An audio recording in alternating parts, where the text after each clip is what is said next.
In LA. Really do. Put your arm into it. Put my foot on it.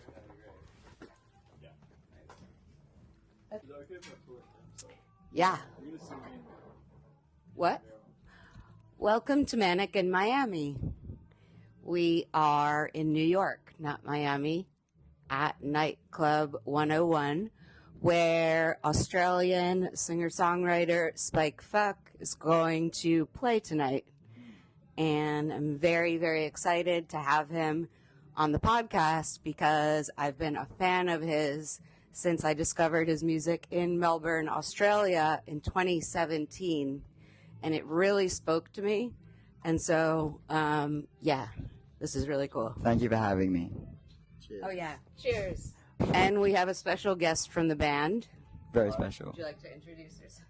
My name's Ben, Fish Narc, playing guitar in the Spike Fcuk band. Yeah. One of these rare people that you come across in life, and it's just like a true character that you sort of... I've never really met anyone like you. Really? And I think he's got this most wonderful smile. Yeah, And I think you can see this. And he's got like a very, very pure, lovely heart. All people really like him. Yeah. And they like me too, and I think that's a good quality. Do you know why that is also? Because people with BPD have a bad reputation, but actually they're some of the most sensitive, empathetic, caring people that I've ever met. They feel deeply. Why don't we talk a little bit about your story? There's a lot out there in your interviews about addiction and gender and identity disturbance. My whole life has been a sort of disturbance, I suppose, from womb to tomb in the end. But here I sit in New York. I suppose I'm trying to find a worldview that works. And I didn't know I was doing that before. I was just like picking these random things that were sort of given to me, like psychiatry. What do you mean picking them in like context? In terms of like, this, how I think about myself. Oh, okay. Okay, so I'm assigned, say, male. Yeah.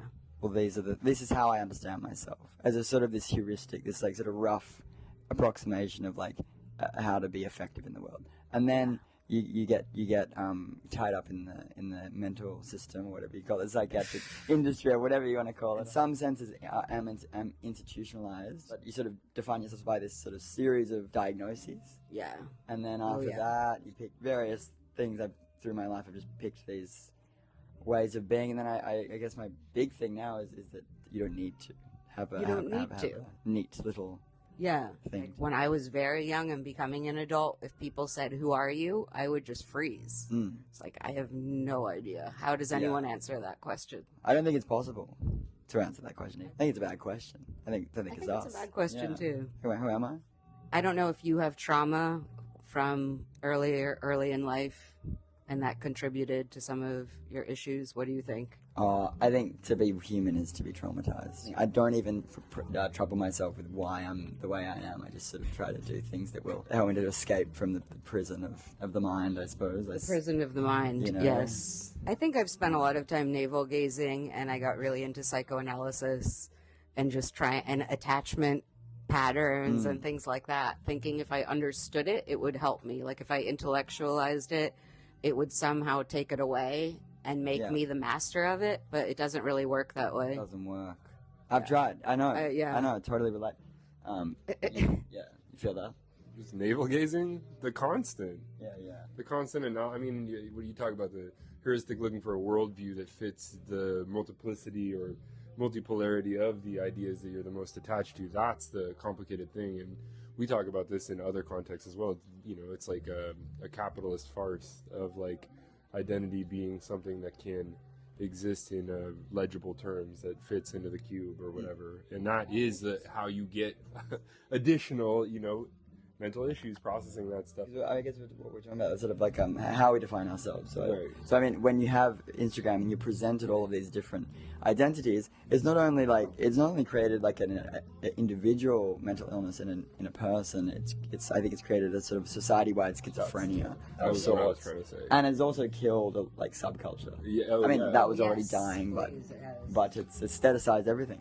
It removed gatekeeping, which has a lot of good things, but the bad things is like, it's like, this is kind of digressive, but I remember after the pandemic kind of eased up, I started to see like really young kids involved in punk and they had on like really advanced band shirts. Oh yeah. And I was thinking like most of their like knowledge of music canon came from the social media and online and stuff, and it, like finding those like deeper canonical artists was like something that required like a lot of socializing and attendance Getting to know the people that really knew the music, which wasn't always good, you know, because a lot of gatekeepers, a lot of them were like dicks, you know, and like you don't want to hang out at the record store all day and stuff. But I was like, oh, this is kind of weird, because it's like, oh shit, like, well, where is there to go? And lo and behold, in about 9 months, a lot of those people had moved on to something else, you know. Exactly. And it's like, how are you 15 with like a I don't know, wearing like a Frompted shirt, or like, you know, something just like really a cut, you know. I don't know, ask Cameron Winter. and then you get these people going, oh, I had a phase with such and such to you, and it's like, damn, I don't think it was a phase for me, but when you put it like that, it sounds pathetic. It's like, but it's a different it's a phase. Like, I just everything's can tell flashy. from social media this is cool and this person is cool, so it's become like being really into McDonald's or being into whatever. It's like, it's just flattened everything to like people, music, everything into this one thing that is consumable. Whereas I know people, and unfortunately I think it got a couple of them into heroin, who just, you know, spent years, their formative years, into, you know, William S. Burroughs and like the punk legends and the New York, like Johnny Thunders and, you know, all of that. And I feel like that's a big part of their identity to this day. I think so, and I think it's like, it's because, you know, not to sort of go on a tangent or whatever, but I think it's relevant. It's like what we believe in. Like, we all have idols, we all have things that we look up to, whether we like it or not. And I think people are very naive to think that in a, you know, just because we live in a sort of liberal, modern, democratic, you know, apostrophe society, like, it means that they're not sort of operating on some script. Of course they are. It's the liberal, democratic, whatever, the Western script.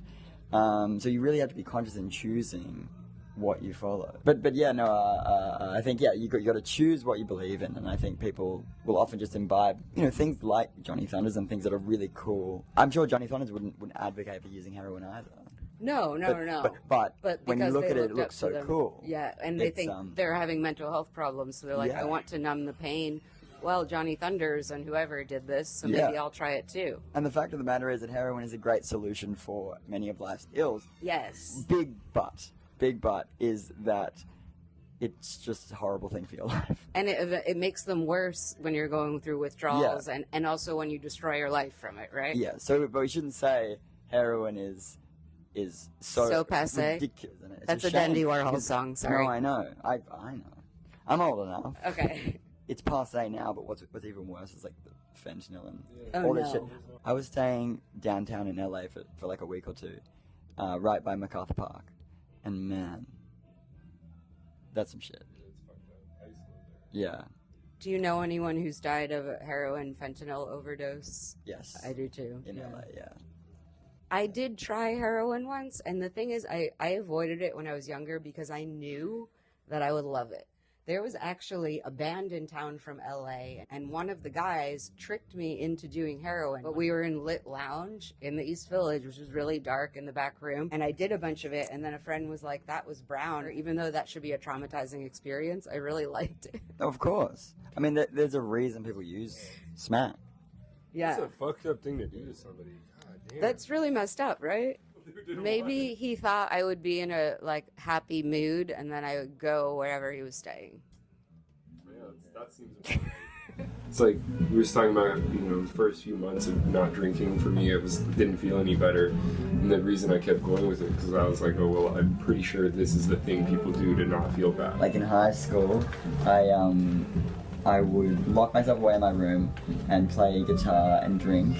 It was like the best, it was like the bright spot of my life. But there's a reason why people like sort of have this comorbidity of like music and alcoholism or drug addiction, because they do serve something of the same purpose. When you're young, I think you can write a great record when you're young and fucked up and everything.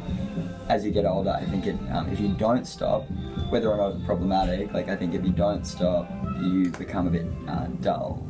Yeah, because it affects you cognitively. I think cognitively, spiritually as well. And spiritually. I think like your soul becomes very weighed down, and it's like things can't get up. But music was like the lifesaver, and it has, you know, your craft will always guide you through the sort of storms of life. Heroin was in its own right like a creative pursuit. What you said about like looking at these people like Burroughs or Johnny Thunders or Lou Reed, whoever it is, and you sort of, it's not that you just like their music, it's that you emulate them, it's that you want to sort of inhabit the world that they inhabit. Yeah. And heroin's just a big part of that, and Yep. it was definitely a big part of it for me. I wouldn't do anything differently because, again, all I write about is heroin. Well, a lot of what I write about is heroin and drugs and the experience of that. And I guess now the project of life is to figure out how to live without it in a way that's sustainable and like way. Iggy Pop's, he lives in Miami. Right. He stopped. He used heroin for years. He completely stopped, and now he's in his 70s. I saw him, I guess, 2 years ago, and he was just full of energy. Yeah. He kicked it. Yeah. So does he should give you hope, I guess. Yeah, but the thing is that when I'd see people that had done it, it never really made an impact on me because I consider myself so drastic. Like, I always thought, even if God exists, my issue about like trying to perceive him, about getting forgiveness, like it's like my inability to believe properly will mean that he can't even save me. So it's like if I don't even believe that God can save me, how am I going to believe that a human being just because he's done it? A lot of people don't make it out alive, and I did. Yeah. And I mean, to go back to heroin now would be like a death wish. I mean, it always was. A slow suicide. Yeah. Yeah. Yeah. So yeah, heroin's like a very it's always having something in the back pocket, you know. And I do still consider myself to be something of a reprobate, or like something of someone that's like can't be truly reformed, because after you live a certain amount of time a certain way, it's like very hard to, it's not impossible, and I like obviously the vices I have now are much more manageable, but What are the vices you have? oh look, I don't know, I mean it's you know, just the usual normal ones, yeah. But I mean definitely like the internet, like being on reels on Instagram of like looking for validation and likes and blah blah blah, like I mean it's just so prosaic, it's not even worth saying. Like it ruins the illusion of my mystique that I supposedly have. Addiction, and it's like it's similar to drug addiction in a way, because it's like you can't get enough of something that is kind of harming you. Well, the thing is, when I last did Oxy, taking the Oxys and going on the reels, I was like, the reels are better. What do you mean? Like the reels are better than the feeling of being on Oxy. Oh. I was like, I'm more interested in the reels than sitting here vibing out on Oxy. Oh. And I used to love Oxy. It was a favorite pastime. So narcotic. The reels are so narcotic. Do you think getting into heroin was fueled by having emotional pain and other things you were dealing, demons? Demons, surely. Surely. Most certainly. I like school, teenage years. All this was not pleasant. Were you bullied? Yeah. So was I. Yeah. All boys, like notorious all boys school in Melbourne. Like, cause I'm sort of a strange guy, and people would clock that. They could see that you have this like sort of weirdness to you. I saw this old friend, not a friend, sorry, someone that I went to school with, and he wanted to introduce me to this like young fan of mine in London when I was playing a show. Oh wow. One that Saul put on, actually, funnily enough. Cool. Z is their name, and they were like, you know what this person said about you? Before introducing you, they were like, oh, Spike's chill. He's my mate from way back, and he's always been really self-involved from a very young age, which is true. Let's be real, it's true. Who isn't? Who isn't? But I think for me, and maybe for some others, I am very, very self-involved. Whether it be like my own emotions or how I make other people feel. What you were saying before about it, like you have the tendency, or people maybe with DVD have the tendency to be like so concerned about how they're coming across that it's like. But could you do what you're doing and have any success without that? God no. No. Like some people like me. I don't know exactly why, but they tell me I'm very good at music, and I'm a sensitive person, and Benny's too. I don't know you, but you seem... I'm very sensitive, yeah. And that's the thing. You need the external validation, and that's something that I struggle with because I think it creates social anxiety, and I think that some people go through life not worrying so much about what other people... Like, I like to say that I don't, but, like, I do. Off what you said, it's being good at music was like the first time that people were nice to me. Socially, I, complete flop until I was good at guitar, and then so then like my whole life, it's like what you just said is so valid. Like I hear you. It's like just chasing that, like please like me, please be nice to me. This is how I get people like me. This is what I can offer the world. Being good at music is. It's not just I love music in a void. Like I do love music, but it's like it's a way to like guarantee that I make people happy and not unhappy. Do you think that helped with identity issues and self-worth and all of that stuff, having this talent that other people, were aware of? Yeah. Do you want to take that one? Or either. Sort of. On the point, yeah. Nothing really helps. Just like you kind of like do damage control. But it is a good thing to keep in the back of the mind. Yeah. How did you know that you had mental health issues? Just from getting put in special ed. Yeah, sorry. No, it's funny. Okay. Yeah, Shit's funny. Before I had an identity. Were you a special? Yes. Even before you had an identity. Special education. I needed this very special kind of education, a special boy. For me, it was for sure, proto BPD kind of stuff where I freak outs, temper shit, really crazy temper stuff at school. You retreat to an inner world, and I feel like I've lived in my head my whole life. And I think being in your bedroom playing music, or I just, spent all my time in my bedroom writing in diaries and journals, like you become a little bit more solitary when you have these issues. Absolutely. And it's like the inner world of like I also, like you, Spike, retreated to playing guitar. Yeah. Drawing logos for bands that didn't exist that I wanted. I was born in 1992 and I was kind of caught the tail end of like the post grunge. I'm from Washington State, so it was heavy, and I had all these elaborate fantasies of playing rock music basically, and it was like a way that I could get away from not fitting was being like, well, I don't even belong with you guys. I'm a rocker. I'm an outsider. I'm That's punk, how I always identify. Yeah. And punk, that was the first time I felt like I had any real self-esteem. Yeah, and it's like an ego defense too. Like, well, screw you guys because you don't even understand the stuff that I like or something. Yeah, exactly, yeah. This is the big problem that I have in the world is like feeling misunderstood. And I think so many people do, but it's like I just feel like the way that my mind works is like I say the wrong thing, or I say the right thing in the wrong way, or I say it to the wrong person, or they misinterpret me, maybe in good faith, sometimes in bad faith, but I constantly feel like the rug is being pulled from me because I'm like, I thought we had some kind of common understanding. I thought there was some kind of like simpatico or this like shared awareness, and then all of a sudden I find out actually there's this thing that sort of becomes very obvious that there's this huge disconnect. It's like when you have this pathological raw honesty, you also inherently get more anxious about, are people understanding my honesty? I'm being vulnerable. Yes. Are people taking it the wrong way? The experience, and I'm sure, I imagine you relate, is that like you could get along with someone in so many different ways, but then there's just this little fracture. You're like, right, okay, so there's been some kind of thing here, and it's hard because working with people in music or whatever, like I've got bands, I've got a band in Australia, got a band in Europe,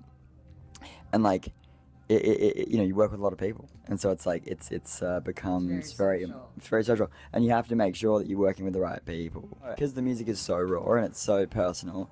Like it has to be held with sort of care and whatever else. The first time I heard your EP, I listened to the songs over and over because I was also so moved by the lyrics. Yeah. And like the song Guts, I listened to like a million times in a row. Thank you for those streams. Yeah, I mean, helps. Where did those lyrics come from? My mum, actually. Wow. My mum, I was coming off heroin. I'm like, I'm just gonna like ease off it. I'll tape it down, whatever. And she's like, look, it's better to face up to it than to die by 1,000 cuts. Something like that. But she said that and I was like, damn, that's a bar. Wow. Wow. as they say. Is your mom a big support of your music? She is now. She thinks it's great. Yeah. But it took many years to sort of get her to realize that I was not just some provocateur, Spike Fcuk and the heroin. And it's like she didn't appreciate the sort of brutal honesty. But I'm like, well, what else am I gonna do? I mean, I remember my boyfriend at the time, that's the reason I almost moved to Melbourne. That's another story, but he was so, he thought the name was so funny. And it's so stupid. So personal. It's not stupid. No, but it's meant to be stupid. It was meant to be so stupid you'd remember it. Oh, really? Where did the name come from? Just that. It was like, what's a most stupid sort of name I can think of? And I think it's cool. It's cool. It's pretty stupid. It's pretty stupid, though. Come on. I mean, I like that, but yeah, I know exactly. I offer it. I was like, this shit was just meant to get attention. It totally was. Sid Vicious, Johnny Rotten, Spike Fcuk. And yeah, it's like also, I'd never like to be overly sincere with stuff, as in be brutally honest, but then don't pair it with a minor chord. And analogically, I do use minor chords now and then. Yeah. But you need this slight ironic veneer or this slight sort of jokey thing to, as an Australian, we're very sort of self-deprecating, sort of subtle people, I think. Yes. And I think as an American, you probably can get away with it. But in Australia, you can't. And I think it makes for better... What do you mean in Australia? You can't get away with being like a hard-on-the-sleeve singer-songwriter, in at least in the sort of underground alternative sphere. Oh, I didn't know. You can go on The Voice or whatever and sing your heart out and make people cry, but in sort of normal society, but on the outskirts, I'm like, you have to be extremely good to make that work. Yeah. And, periods of time I have just been me with a guitar and everything, but it's like, life isn't just sincerity, life isn't just sadness, it's like sadness, but it's also kind of funny, it's also kind of like, this is ridiculous, this, I'm so dramatic, that's all part of the anguish. Yeah. So it's like, why wouldn't you talk like that in your music? Why would you?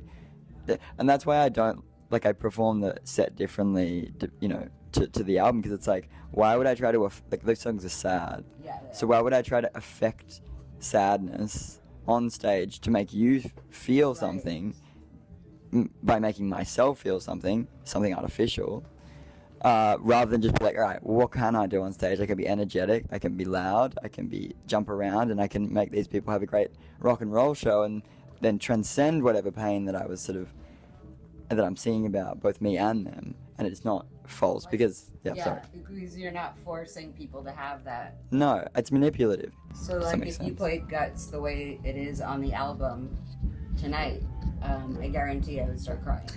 Totally. And really, it doesn't even matter about, really, I guess I'm not even talking about the audience's experience as much as I'm saying I don't want to have to fake it. But maybe, the sadness you felt alone, having, listening to the pop punk version we do, amongst other people that also love it, maybe that sort of, transmutes and transcends the experience that you had of this pain. I don't know. And that's authenticity, which is what I think really appeals to people as well. People are so used to these love songs sung by assholes, and, like Drug Dealer, and nobody really wants that. I think. Well, it's not going to get you a cult following. No, and I can do a masterclass in getting a cult following, I think. I mean, I actually can't, because the thing is, I don't know why people relate to the music that deeply, or why they do more than anybody else, so I'm not really the one to ask, but because it's obvious that you're being real. Being real, yeah. I guess, yeah. And it's also just they're great songs, but yeah. I wrote a song recently, and the first line is "Hate me, why don't you just hate me? Like the sun despises the moon." It's and I'm saying this to the person I love. Yeah. Because it's why the hell do you love me? You should hate me. And it would be more comfortable if you did. And I'm suspicious that you love me, because what's going on here, and then also because the sun doesn't despise the moon. The sun is just lives in the night. Oh, sorry. Yeah, well, goddamn the sun. Yeah, goddamn the sun. Okay. If you say nothing, then that's something I'd understand. Yeah. Well, yeah, true. Okay. I sort of see myself as a sort of, pit of not very good things.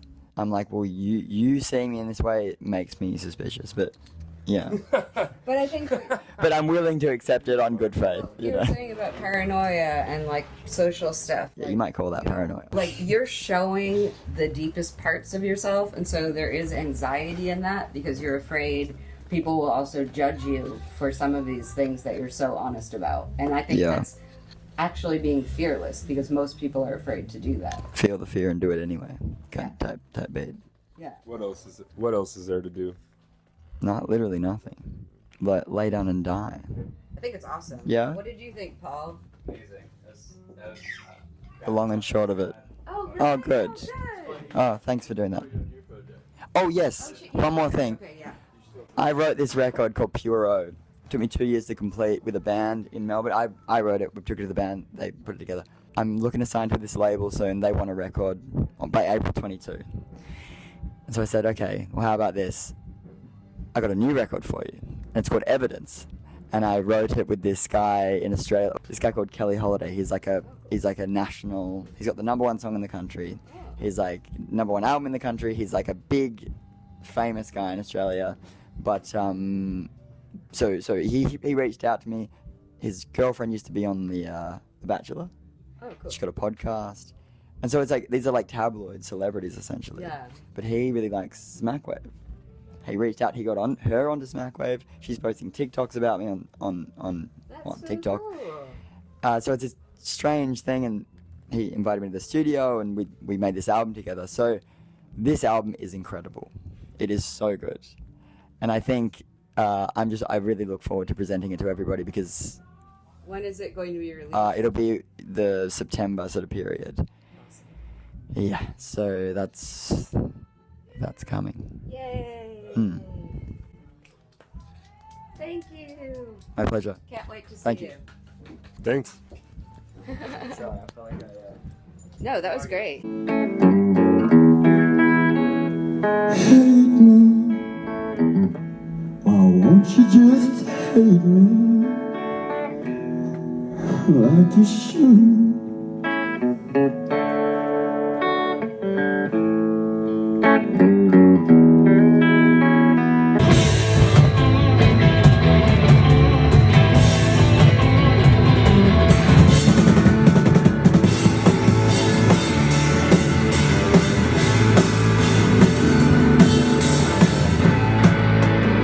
And I do it all again too. Yeah!